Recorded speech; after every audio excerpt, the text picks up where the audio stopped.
You see, he doesn't know I'm here.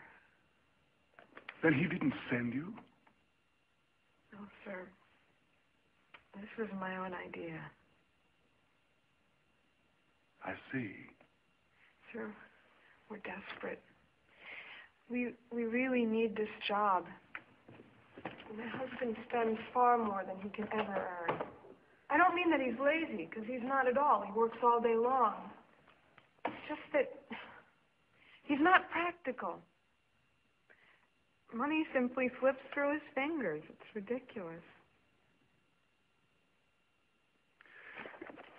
Let me offer you some refreshments. Do you know what these are?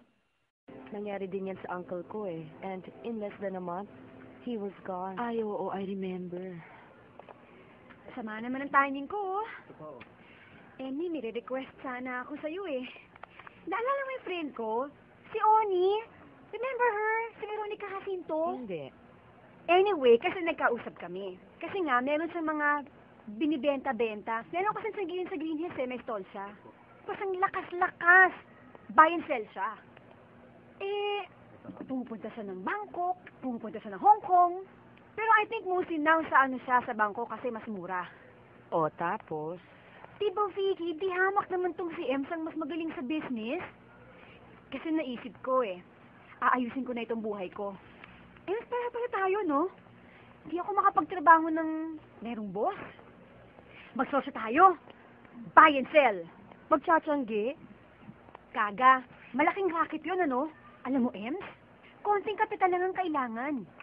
Yung stall na rerentahan mo, yung mga ibebenta mong goods, tapos yung pagpunta-punta mo sa Bangkok, mga 350 lang muna. Uy, 350,000? Maliit ba yun? Gaga ka talaga. Eh, malaki naman ang tubo eh. Diyos ko, imagine ha, pagbenta mo ng mga stocks, times 3, times 4. So, in a few months lang, bawi mo na yung puhunan mo, paikutin mo lang yung pera. Ano eh, diba? Ang dami ko kasing bubuksang negosyo. Mas naman, oh.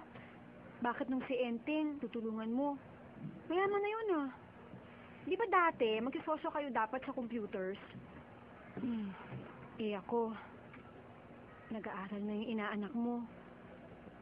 Bakit naman hindi mo ako matutulungan?